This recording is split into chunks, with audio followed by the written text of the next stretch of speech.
People like to say, family will always have your back. I used to believe that too. Until the moment I saw my parents, my own flesh and blood, light a match and burn what they thought was my lottery check. The check that would have changed my life. But that's not where the story really begins. To understand how we got there, I need to take you back. Back to years of being invisible. My name is Alina. I'm the second daughter, middle child. Actually, in a household where only one child ever mattered. My older sister, Celeste, was the golden girl. The one who could do no wrong. Straight A's? Praised. Backtalk. Excused. Failures? Forgiven. Me. I was the one who should have tried harder. The one who was too emotional. The one who didn't deserve much because, as my mother liked to say with a cold smile, Celeste will go far. You will. You'll be all right. I wish I could say I got used to it. But you never get used to being overlooked. You just learn to live with it. I worked part-time jobs while attending a local community college. Celeste got a fully funded education at a top-tier university, paid for with money my parents had saved for the kids. Kids, plural. But I only got what was left over, which was nothing. Still, I didn't make a fuss. I moved into a small apartment with 2 roommates and kept working. I learned how to survive. I learned how to keep my head down. But deep inside, I told myself one day, I'd show them all that I was worth something. One day, I wouldn't be the forgotten child. One day, they'd regret how they treated me. I just didn't know that day would come because of a random ticket I bought at a gas station on a rainy Tuesday. But oh, it did. And when it came, it hit like thunder. I still remember the exact moment I scratched that ticket. I was standing in line at a grimy gas station, rain dripping from the edge of my hoodie, feeling like life was just repeating the same hopeless loop again. I had $10 in my pocket and barely enough gas to make it to work the next morning. The lady behind the counter smiled and said, "You look like you need some good luck today." I don't know what made me do it. Maybe desperation. Maybe intuition. Maybe God. But I slid $5 across the counter and said, "Give me a lottery ticket." She handed it to me with a wink. "Hope you're lucky, sweetheart." I sat in my car, engine still running, windshield fogging up. My hands were cold. I used my car key to scratch off the numbers. Then I stared, and blinked, and stared again. The words looked unreal. "Congratulations. You have won $2. 500. 000. I forgot to breathe. I kept flipping the ticket over, reading it again and again, trying to convince myself I wasn't hallucinating. My whole body was shaking as I pulled out my phone. I scanned the QR code on the ticket using the official lottery app. Same result. Confirmed. Real. $2.5 million. For me. Not Celeste. Not my parents. Me. I screamed. Laughed. Cried. And for the first time in my life, I felt chosen. I felt seen. I felt like maybe, just maybe, my life was finally starting. I kept it quiet at first. I didn't tell anyone for a few days. Not even my closest friends. I scheduled the claim appointment, went through the legal paperwork, hired a financial advisor, and asked them to handle everything discreetly. They helped me set up a trust account. And most importantly, they told me something that would become the key to everything that happened later. "We'll print you a check for ceremonial purposes. But that's not where your real money is. Your real funds are already transferred digitally into your protected trust account." So that big paper check they gave me? It was a decoy. Just a photo prop. But it looked real enough. Real enough to cause a storm. And I didn't know that storm was going to start in my own house. A week later, I visited my parents. They were surprised to see me. Even more surprised to hear me say, "I have something to tell you." We sat around the kitchen table. Celeste was already there. Of course she was. lounging in my father's recliner like she owned the place. I told them everything. About the ticket. About the win. The room fell silent. Then my dad leaned forward. "You're joking." "No," I said calmly. "I already claimed it. It's real." My mother's eyes lit up. Not with joy, but with calculation. $2.5 million, she said slowly. "That's a lot." Celeste looked up from her phone. "So, you're going to split it, right?" "Split it," I repeated. "With who?" "With us, obviously," Celeste said with a shrug, as if it were common sense. My mom chimed in. "Alina, be reasonable. You're not good with money. Celeste could really use this to finish her master's. And you could still have plenty left." That familiar cold in my chest returned. It was like I'd been transported back to childhood. Back to the days when I got the smallest slice of cake and Celeste got the biggest. Only now the cake was $2.5 million. And they were already cutting it without even asking. "I'm not giving away half of it," I said. Silence. Their faces changed instantly. The joy was gone. The warmth vanished. All replaced with a bitter disappointment. My dad stood up slowly and said, "Alina, don't be selfish." That word again. Selfish. I bit my tongue until I tasted blood. "No," I said, standing up too. "Not this time."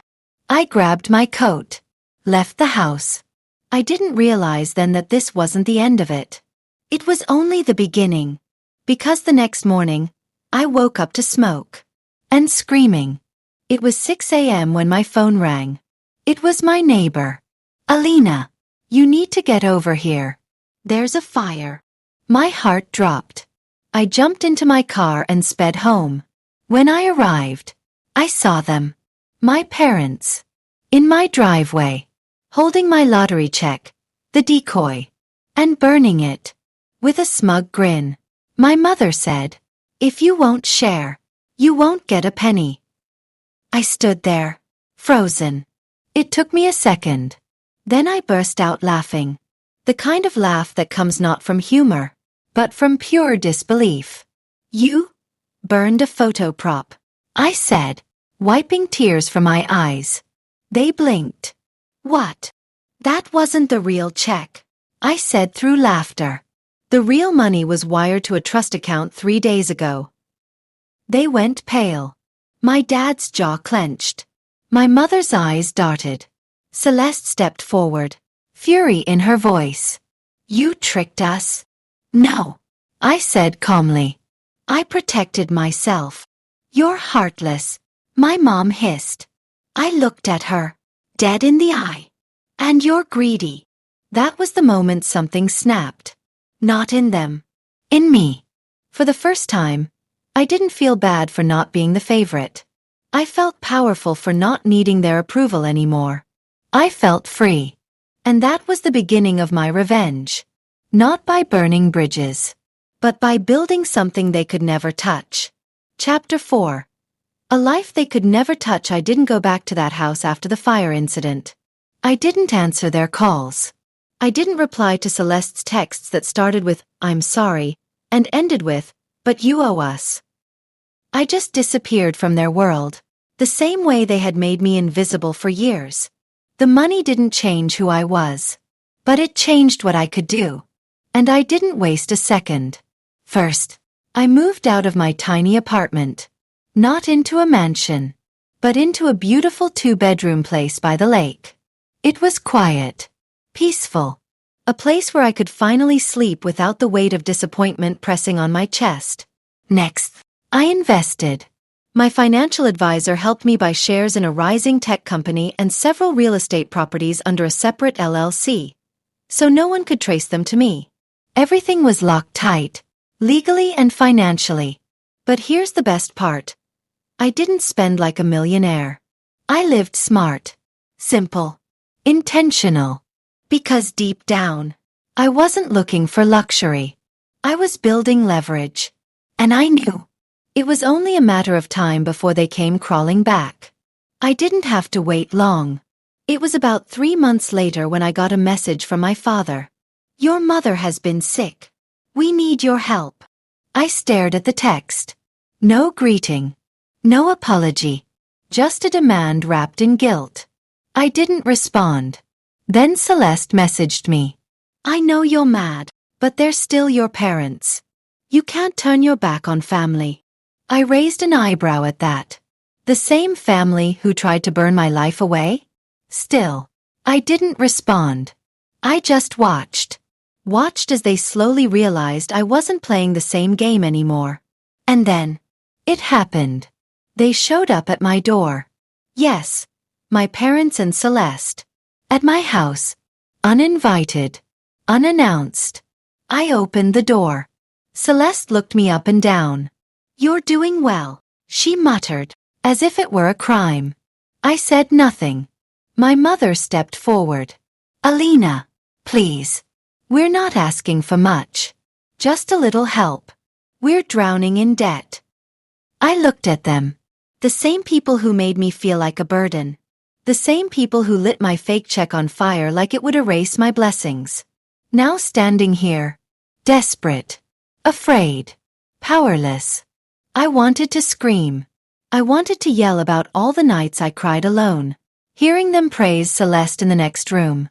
I wanted to ask them where their love was when I needed it. But I didn't. I smiled. Gently. Then said the 5 words that ended it all. "I'm not your daughter anymore." My mother gasped. Celeste's eyes narrowed. "You'll regret this," she hissed. I stepped back and began to close the door. But before I did, I whispered, "No, you already do." And the door shut behind them. That was the last time I saw them. People think revenge is shouting, screaming, making them beg.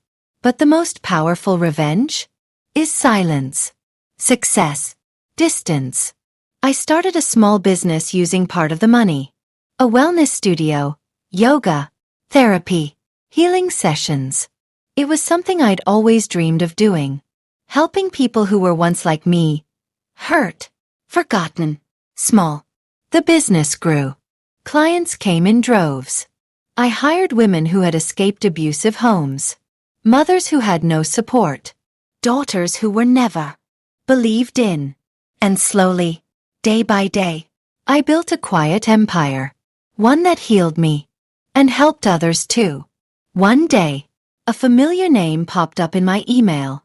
Celeste. She was applying for a position in my company.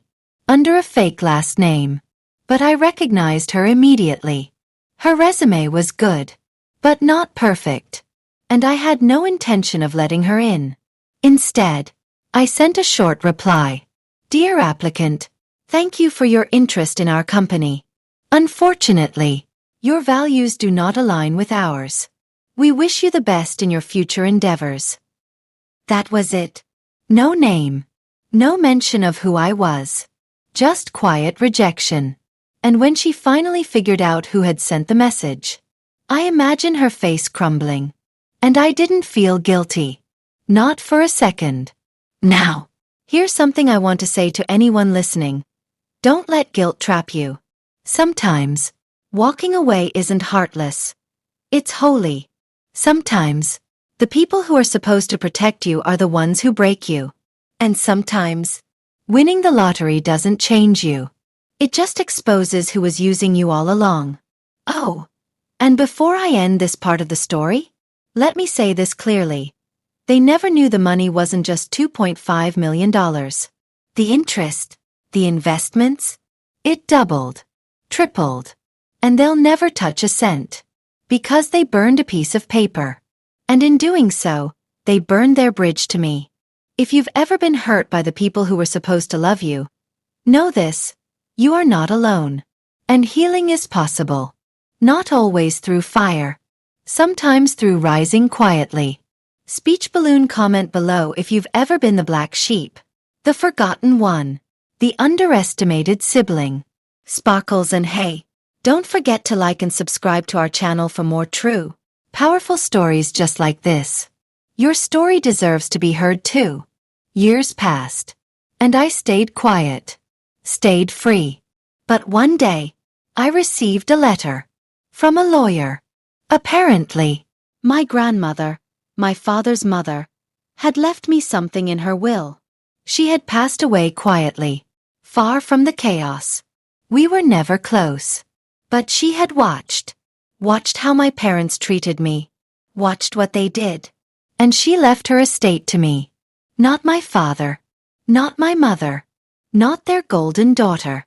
Me. A quiet 3-acre property tucked in the hills, worth $1.2 million. With one sentence in the will, to the only one with a heart stronger than gold. I stood on that land the next week and cried. Not because of the money, but because someone had seen me, really seen me. And that was all I ever wanted. Today, I still own that land, built a retreat there, a place for women like me, a safe place. Because I turned betrayal into blessing, and silence into strength. So here's my final question to you. Have you ever had to walk away from the people who should have loved you most? If so, tell your story. Your healing might help someone else find theirs. And remember, they may try to burn what's yours. But if your fire is within, they can never touch it. Dove, thank you for listening to my journey. If this story touched your heart, please like and subscribe to our YouTube channel. We share real stories that give voice to those who were once silenced. Because sometimes, the quietest ones have the loudest victories.